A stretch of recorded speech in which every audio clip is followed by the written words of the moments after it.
Graça e paz, meus amados irmãos.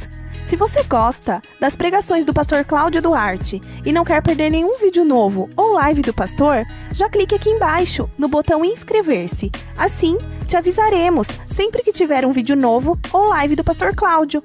Muito obrigada por estarem aqui. Se inscrevam. Isso é muito importante para nós. Deus te abençoe. Graça e paz. Graça e paz a todos. Amém? E glória a Deus. É sempre um prazer estar aqui mais uma vez, compartilhando com vocês a palavra do Senhor. Eu vou insistir no que tenho feito durante as últimas vezes que tenho estado aqui, que é despertar a igreja para entender a proposta de Deus, que é uma vida na terra abundante e posterior a isso, a vida eterna. Meu propósito tem sido, tanto na igreja onde eu pastoreio, como também por os lugares onde tenho passado, é buscar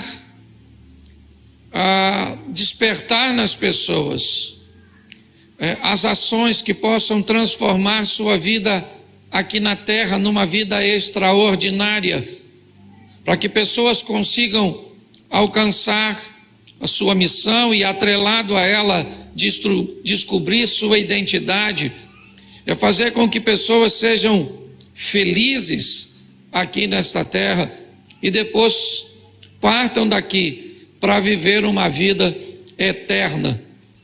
Me parece que quando o Apocalipse diz: aquele que vencer não sofrerá o dano da segunda morte. Se tem duas mortes, é porque tem duas vidas. Uma fala desse plano terreno e outra do plano espiritual. Quantas pessoas têm sofrido aqui nesta terra e muitas vezes encarando a proposta bíblica como se ela fosse compensatória. Eu sofro aqui para alcançar os céus. Queria lembrar aos irmãos que a proposta na oração modelo oferecida por Jesus não tinha o intuito de ser repetida, mas sim de ser vivida. E ela diz: venha o teu reino. Antes que eu vá para o teu reino, eu vou mostrar para este mundo que o teu reino pode vir para a minha vida, para a minha casa, para a minha família, para os meus negócios, para o meu ministério. E infelizmente, muitas pessoas não têm vivido isso. E eu quero abrir a minha mensagem contando mais uma vez uma história para vocês de algo que busca nos despertar para rompermos e quebrarmos alguns paradigmas. Há 40 anos atrás, aproximadamente, numa pequena igreja, ainda muito conservadora, um dos obreiros, ele era careca e resolveu comprar uma peruca. E ele então colocou a peruca na cabeça, e aquilo criou um incômodo em muitas pessoas, porque o irmão Antônio se tornara vaidoso. E agora aquela vaidade que ele estava trazendo consigo poderia prejudicar em muito a igreja, porque aquilo poderia se expandir. Então alguns obreiros procuraram o pastor e disseram: pastor, temos que chamar o irmão Antônio, porque a vaidade tomou o coração dele, e ele tem que arrancar aquela peruca, porque senão aquela peruca vai causar um mal muito grande na igreja. E o pastor, desconfortável com aquilo, não compartilhava muito do pensamento dos obreiros, mas numa reunião, um dos obreiros levantou e disse: de hoje não passa, hoje nós vamos resolver a situação do irmão Antônio. Ou ele tira a peruca ou perde a comunhão com a igreja. E levantaram aquela questão, que se o irmão Antônio não tem cabelo é porque Deus não quer, e que se Deus quisesse que ele tivesse cabelo, o cabelo dele não tinha caído. Boa colocação, para que o irmão Antônio removesse a peruca. E quando chegaram ao consenso que realmente a peruca deveria ser removida, ou então ele perderia a comunhão, irmão Antônio disse: olha, se tem uma coisa que eu não vou perder, é a comunhão com meu Deus, e eu me rendo aos irmãos, e eu vou retirar a peruca. Mas eu gostaria de condicionar minha retirada. Eu retiro a peruca, desde que os irmãos removam a dentadura. Porque se Deus quisesse que vocês tivessem dente, o dente de vocês não teria caído. E neste momento o pastor bate na mesa e diz: irmão Antônio, continua com sua peruca, porque minha dentadura vai continuar onde está. E muitas vezes nos aprisionamos porque não temos coragem de tomar decisões. Muitas vezes a religiosidade toma conta do nosso coração. E eu quero compartilhar a história com vocês de alguém que quis mudar de vida, de alguém que entendeu que a bênção não está no lugar, mas sim nas pessoas, e que pessoas podem fazer a diferença. Eu preciso que você abra a sua Bíblia, vai ser rapidinho. 2 Crônicas, capítulo de número 28, verso de número 22. Segundo Crônicas, como queiram, capítulo 28, verso 22, diz assim: e ao tempo que este o apertou, então ainda mais transgrediu contra o Senhor, tal era o rei Acaz, porque santificou aos deuses de Damasco, que o feriram, e disse: visto que os deuses dos reis da Síria os ajudam, eu lhes sacrificarei, para que me ajudem a mim. Porém eles foram a sua ruína e de todo Israel. E ajuntou Acaz os utensílios da casa de Deus, e os fez em pedaços, os utensílios da casa do Senhor. Fechou as portas da casa do Senhor e fez para si altares em todos os cantos de Jerusalém. Também em cada cidade de Judá ele fez altos para queimar incenso a outros deuses, e assim provocou a ira do Senhor, o Deus de seus pais. Ora, o restante de seus atos e de todos os seus caminhos, tanto os primeiros como os últimos, eis que estão escritos no livro dos reis de Judá e de Israel.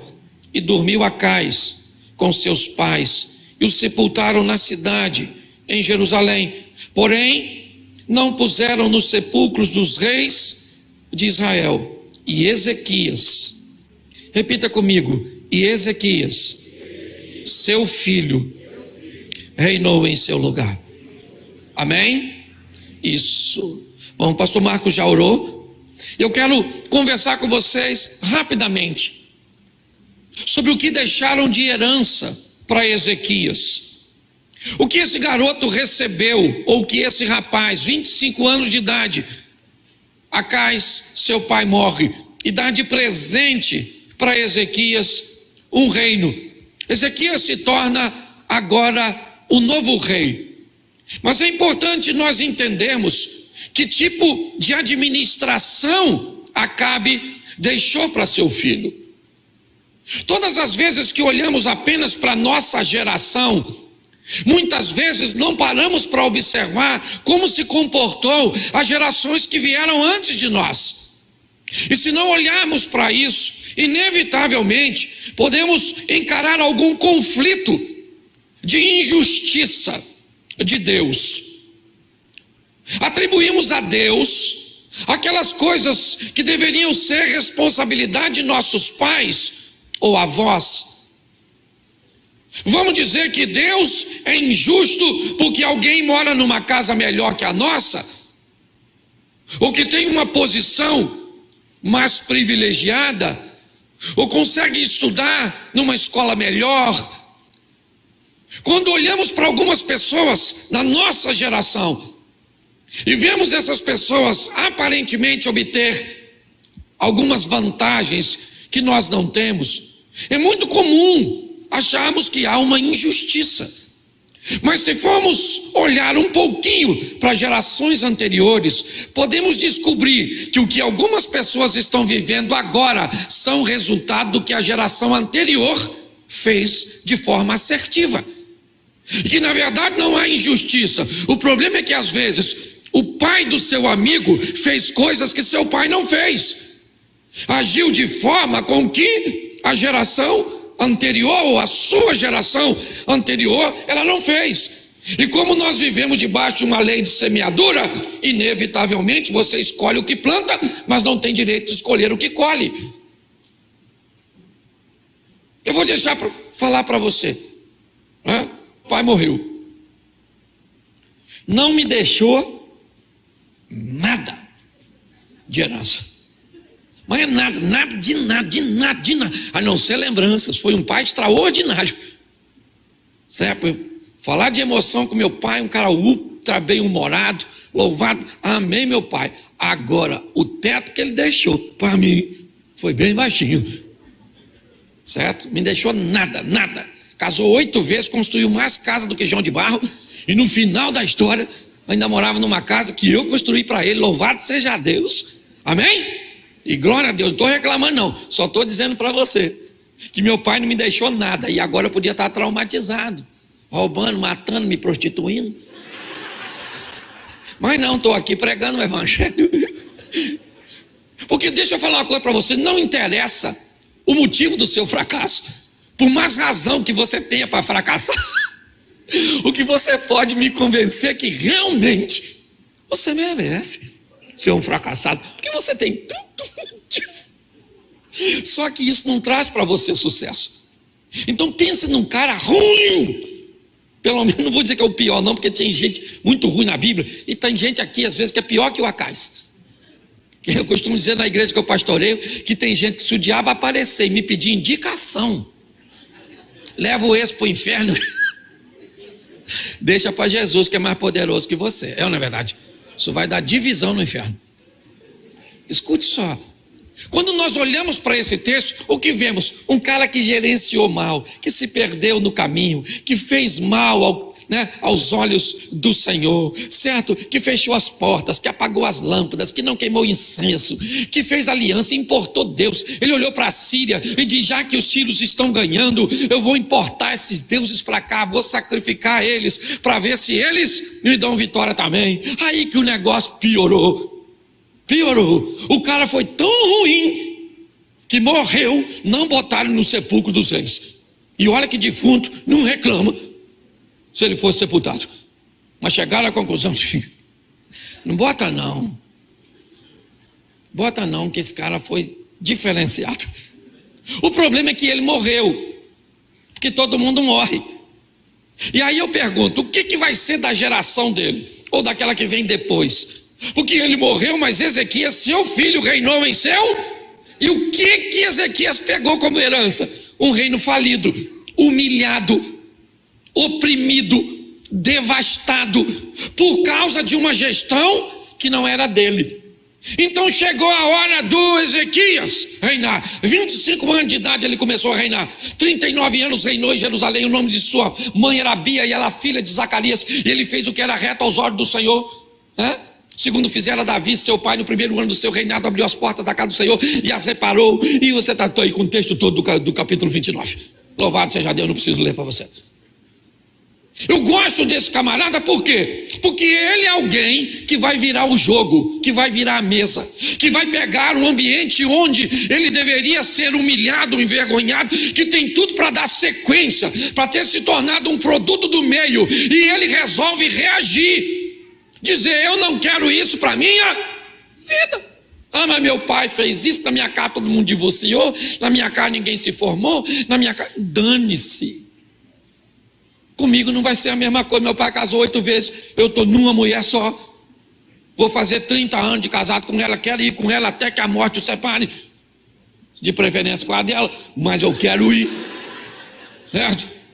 Relacionamento é para ir na alça ou no caixão, até o fim. Eu quero ir na alça, chorando.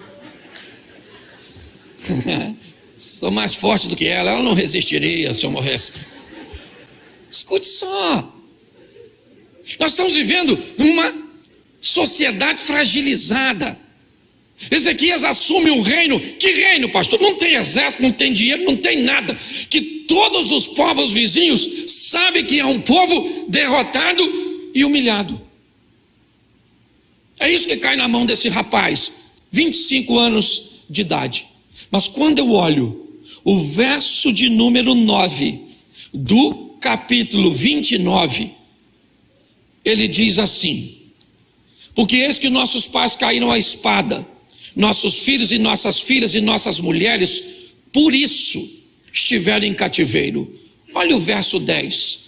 Agora me tem vindo ao coração. Em algumas traduções, agora eu estou resolvido que nós vamos fazer uma aliança com o Deus de Israel, para que se desvie de nós o ardor da sua ira. Ezequias está dizendo: eu não quero saber como é que meu pai está vivendo, como é que essa geração está vivendo, eu quero saber de uma coisa, eu vou tomar um posicionamento na minha vida. Eu vou trazer Deus para a minha vida, eu vou trazer Deus para o meu reinado, eu vou trazer Deus para a minha casa, eu vou trazer Deus para a minha gestão, para a minha empresa, eu vou trazer Deus. Essa é a decisão desse camarada. Mas por que ele diz isso? Porque ele diz: porque os nossos, está aqui ó, verso 9, porque os nossos pais caíram à espada, nossos filhos, nossas mulheres estiveram em cativeiro. E por quê? Preste atenção. Se você deseja sair de onde está, procure saber o que te levou para lá. Descubra o que te levou e o que te colocou onde você está. Foi a preguiça? Foi essa língua sua? Foi a avareza? Foi a falcatrua? O que te colocou onde você está? Descubra. Quanto mais rápido você descobrir o que te levou para onde você está e parar de fazer, automaticamente você vai começar a sair de lá. Se Ezequias tem no coração o desejo de que a vida dele seja diferente da que foi de seus pais e de tudo aquilo que ele viu, ele resolveu se posicionar diferente. Por isso o texto faz questão de dizer que ele fez o que era reto ao Senhor, segundo o que fizera seu pai, ou Davi, seu pai. O pai de Ezequias não era Davi, era Acais. Ezequias é um de seus ancestrais. O que é Davi para Ezequias? Um exemplo bom. O que é Acais? Um exemplo ruim. O que a Bíblia me parece dizer é o seguinte: ao seu lado, perto de você, à sua mão, diante de seus olhos, sempre haverá exemplos negativos e positivos, e é você que decide quem você deseja seguir. Quando ele resolve se posicionar, ele precisa entender, ele precisa de dinheiro. Precisa, lógico que precisa. Ele está diante de uma monarquia, ele precisa de recursos. Mas ele não tem. Ele precisa de um exército para se proteger. Mas o exército da Síria praticamente massacrou tudo. Ele precisa de muitas coisas, porque talvez hoje você e eu estejamos com uma demanda muito grande. Mas sabe o que Ezequias me ensina? Que eu posso precisar de muita coisa, mas como nós ouvimos aqui na palavra da oferta, uma coisa é prioridade. O que é? Trazer Deus para a nossa vida. Porque quando Deus chega, meu irmão, deixa eu te falar uma coisa: quando Deus chega, já era. Pode se levantar um inferno, pode matar uma galinha na encruzilhada ou um elefante, tanto faz a quantidade do sangue. Deus está no comando e já era. Eu já contei isso aqui. Eu fui viajar um tempo atrás e aí peguei um engarrafamento, cheguei no aeroporto atrasado. Aí falei com a garotinha: faz meu check-in. Ela falou: fechou o sistema. Falei: garotinha, pelo amor de Deus, eu estou indo quase para o final do mundo, não tem outro voo, coloca eu aí. Não faz. Ela falou: não tem, já fechou. Eu falei: garotinha. Aí a gente já vai perdendo, não é verdade? Sabe, lembra do Sidney Magal? O meu sangue ferve. É antigo, mas tem gente que lembra ainda, os fossilizados. Eu já estava ficando nervoso, mas eu não posso, porque as pessoas me conhecem. Então eu não posso explodir, eu posso até implodir, mas explodir não posso. Aí eu virei as costas assim e falei: Jesus, eu não vou não. O senhor vai sozinho nessa viagem, porque essa garotinha quer deixar eu ir não, que ela falou que fechou lá. Eu ia com o senhor, agora só o senhor vai. Essa é a minha maneira doida de falar com Deus. Quando eu virei as costas de novo, tinha 2 garotinhas. A outra garotinha, quando me viu, pastor Cláudio, eu amo o senhor. Eu falei, garotinha, eu ainda não te amo, mas se tu me botar nesse voo, você pode ter certeza que eu vou te amar, garotinha. Ela falou, só tem bagagem? Eu falei, não tem não. A outra só olhando, ela digitou um troço lá, desbloqueou o sistema, falou, corre, pastor. Menino, eu só antes de correr, eu avisei Jesus, Senhor, estou indo, vamos junto. Porque se Deus for com você, querido, o deserto tem que te fazer prosperar, a crise tem que te fazer prosperar. Você está entendendo? Nós temos que... É isso que Ezequias faz. Primeiro ano do seu reinado, primeiro mês, porque quem quer mudar não muda amanhã. Por que a senhora não emagrece? Porque começa sempre uns 2 dias depois. Por que você não estuda? Porque vai ser ano que vem que você vai se formar. Vai, burrologia. Você está rindo, mas é sério. E cuidado que você pode estar rindo de você. Sim. Primeiro ano do seu reinado, ele abriu as portas da casa do Senhor, as reparou, chamou os sacerdotes, os levitas, e disse, santificai agora, santificar a casa do Senhor, tirar do santuário toda a imundícia. Nós vamos mudar esse negócio. E para mudar isso, nós vamos trazer Deus. Botou a roupinha no sacerdote, queimou incenso, cultinho acontecendo, louvado seja Deus. Dinheiro? Exército? Também tem não. Tinha nada. Mas o culto já está acontecendo. Quem é que está presente? Deus. E se Deus é por nós, é isso aí. Isso não é brincadeira não. É verdade. Quando Deus entra em cena, as coisas mudam. Sabe o que ele fez?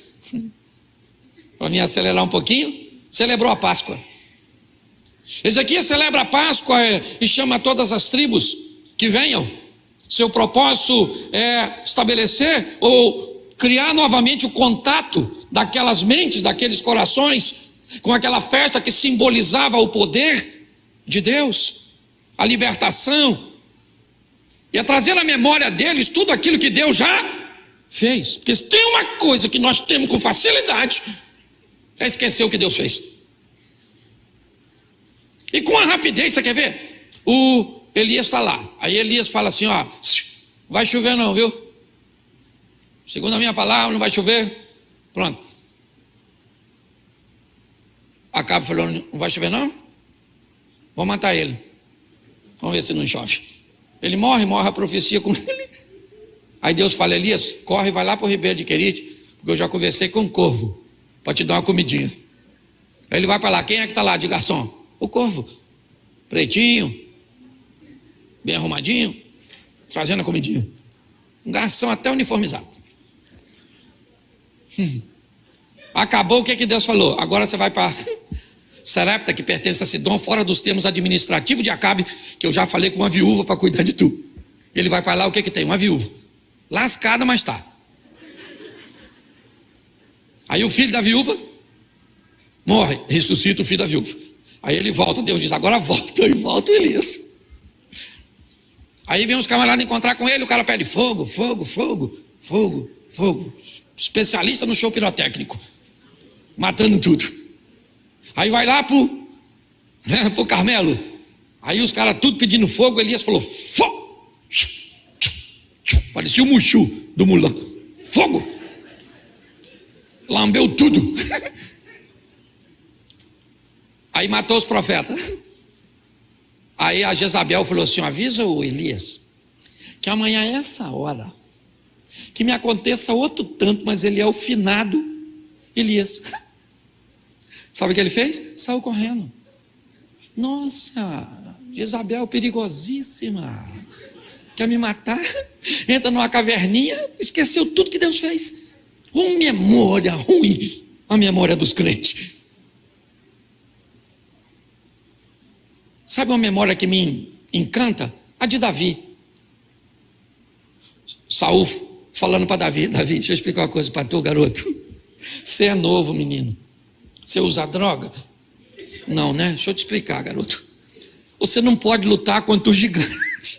O cara é grande, Davi. Quase matou a mãe dele quando nasceu. O cara é extraordinário, acima da média.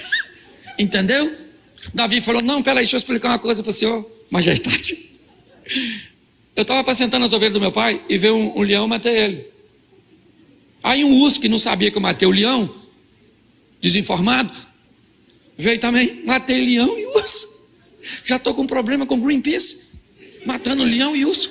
Então eu vou logo falando para o senhor: a minha memória diz que eu estou acostumado a vencer, e eu venci leão e urso.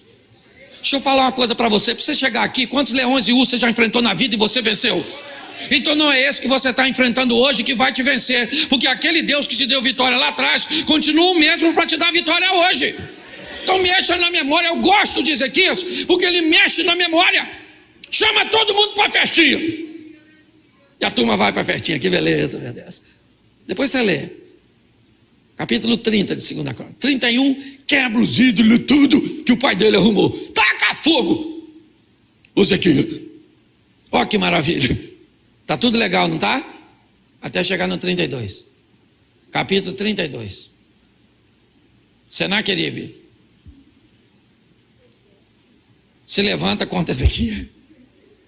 O texto diz: depois dessa fidelidade, porque a gente espera que depois que a gente faz tudo certo, a gente gosta até de cantar um hino, né? Vai dar tudo certo se a gente colocar a nossa fé em ação. Vai dar tudo certo. Quem dera fosse assim. Porque os milagres de Deus e as grandes conquistas vêm sempre embalados, numas embalagens doloridas, esquisitas.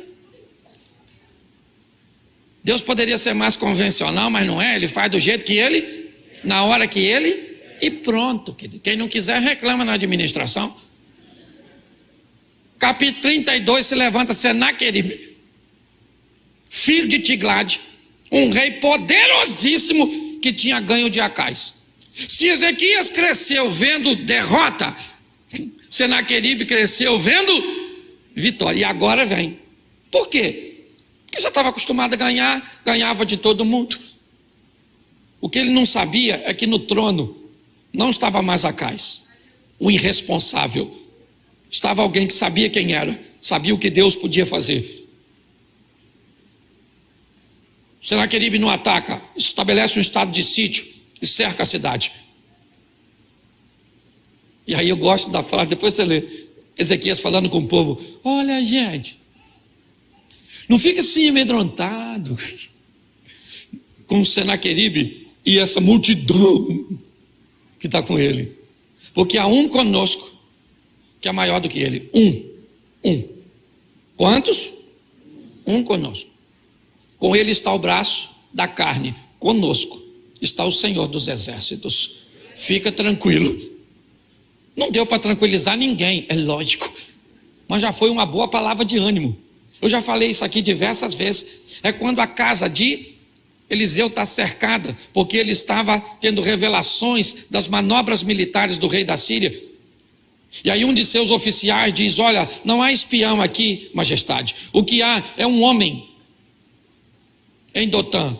E esse homem, tudo que o senhor planeja fazer na sua cama, Deus fala para ele. É o X9, Eliseu. Ele disse: então vamos prender ele. Foram de noite, cercaram a casa do Eliseu. E de manhã cedo, quando o garoto que trabalhava com Eliseu abriu a porta, ele se deparou com o exército da Síria, armado até os dentes, cavalo, cavaleira, e aquela coisa extraordinária. E o menino olhou, e o menino falou: depois você lê, está lá escrito, ele diz assim em algumas traduções: ah, meu Senhor, que faremos? Não tem rota de fuga, não tem saída de emergência, nem estão querendo me matar, estão querendo pegar o Senhor, mas eu estou junto, vou de bucha. Nesse momento Eliseu sai. Eu gosto desse texto, porque Eliseu sai e olha para o que o garoto está vendo.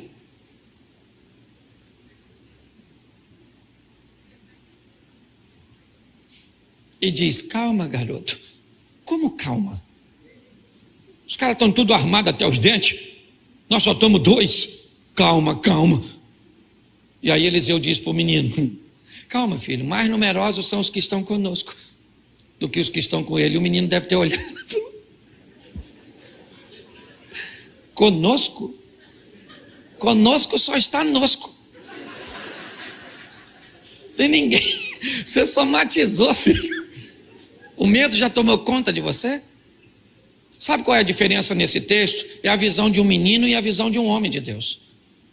Porque no embate, na adversidade, no momento de virar o jogo, só os homens e as mulheres que andam com Deus conseguem fazer isso. Isso não é para qualquer um não, meu irmão. A mensagem é para todos, mas não é para todo mundo.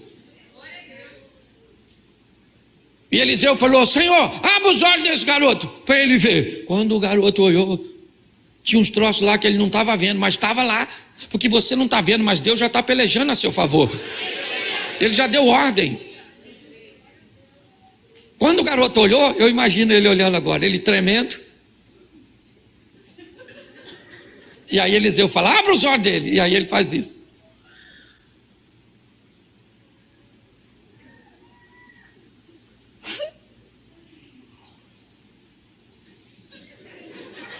Ele estava aí já, Eliseu? Estava vendo não. Aí, vem aí, poxa. Pode vir, vem pegar eu e o Eliseu? Pode vir, ó. Pode vir. Sabe qual é a diferença? É que meninos e meninas se comportam com desespero.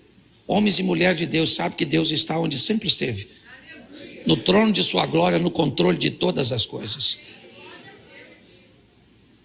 Mas vamos voltar para Ezequias, senão a gente fica no texto errado. Agora está tudo cercado. Não tem rota de fuga. Aí ele chama Isaías. Lá no capítulo 32, verso 19. Se tiver com sua Bíblia aí, já estou terminando. Capítulo 32, verso 20, 19, 20, por aí. 20. Porém o rei Ezequias e o profeta Isaías, filho de Amós, oraram contra isso e clamaram aos céus. Olha para mim. Ezequias chama o profeta Isaías, e guarde o que eu vou te falar. Eu não sei o que você quer para a sua vida, mas se você quer alguma coisa produtiva, ande com alguém que está no mesmo propósito que o seu. Escolha seus companheiros de viagem, seus correligionários. Aprenda a andar com gente e viver em ambientes. Quando Pedro desperta, porque a oração na casa de Maria, mãe de João Marcos, em favor dele, o anjo entra na cela, acorda Pedro, diz: coloca a sua sandália, pega a capa e vão embora. Mas eu estou preso, mas o céu liberou um alvará de soltura para você. A porta da prisão abriu e Pedro, quando está na rua, ele acha que está sonhando, e quando ele vê, ele está livre. Ele corre sozinho para a casa de Maria, mãe de João Marcos, e ele bate, a menina não abre. Você deve conhecer esse texto. Qual é a questão aqui? É que quando Pedro vai passar pela porta da prisão, a porta abre, e quando ele chega na porta da casa daquelas mulheres, a porta não abre, porque a porta, na verdade, não se abriu para Pedro, ela se abriu para o anjo que estava com Pedro. Como lá na casa de Maria, o anjo não estava, a porta não abriu.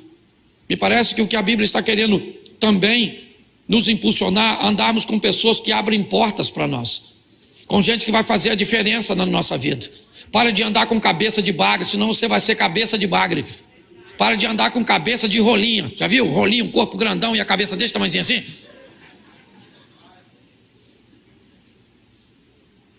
Pense um pouco nisso. Ele chama Isaías e diz: Isaías, vamos falar com Deus, que o Senaqueribe está aí, querendo matar a gente.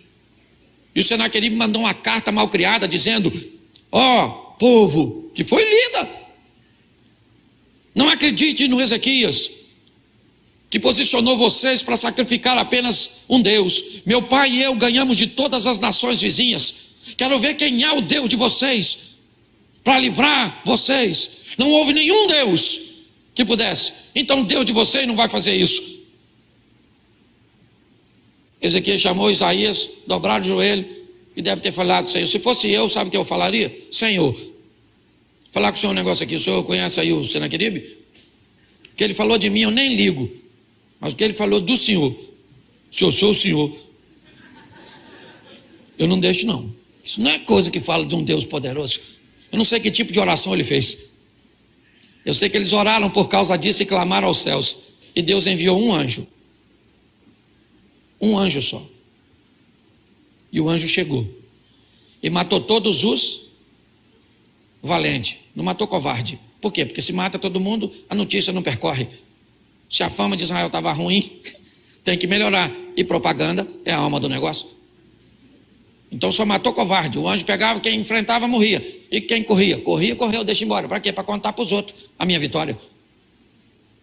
Eles iam embora contando para os outros, chegava lá e falava assim: nossa,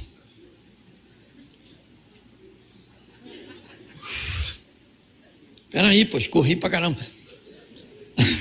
Ok, povo não tem exército, a gente não tem dinheiro, a gente tem quase nada, maluco. Mas tem um danado, um anjo lá, ó. E alguém deve ter falado um só. E o mensageiro deve ter dito: se tem dois, eu não chego, irmão. O cara parecia o Neo do Matrix. Matando todo mundo. Sabe o que aconteceu? Nações vizinhas vinham trazendo presente para Ezequias. Trazendo o quê? Ninguém queria mais brigar com ele. As pessoas traziam presente, falavam: ó, Ezequias, falei com o Senaqueribe, não se mete com o Ezequias. Não se mete com o Ezequias, que Ezequias não é Acais. Ezequias é da prateleira de cima. Deixa eu falar uma coisa para você. O que Acais deixou de herança para Ezequias? Nada. Mas a sua vitória não depende do que os outros te deixou. Depende da herança que Deus deixou para mim e para você. Você pode ter certeza que eu sou um improvável para estar aqui hoje, para ter um ministério de família. Mas Deus falou: eu vou te dar. E eu falei: e eu quero. Eu estou afim, estamos juntos. É fácil? É lógico que não. Não é fácil. Essa semana, e eu termino aqui, eu estava saindo da minha casa. E eu tive um desconforto muito grande, porque um vizinho colocava sempre o carro numa posição que me atrapalhava. Eu tolerei por muito tempo. Mas essa semana passada, ele estava numa atividade com seu filho, estacionou um ônibus. E eu, naquele manobra, eu acabei fechando o portão da minha garagem em cima do meu carro. Naquele momento, minha esposa estava no carro, meu filho estava no carro. Eu perdi noção. Abri a porta do meu carro, fui até ele e disse: cara, com todo respeito, eu não aguento mais. Fechei a porta em cima do meu carro. Pela maneira incoerente. É lógico que eu não falei nesse tom. Entrei no meu carro e fui embora. Almoçar com minha esposa e com meu filho. E no caminho, uma voz foi falando comigo: você pensou no que você fez no coração daquele menino? Ao falar daquele jeito com o pai dele?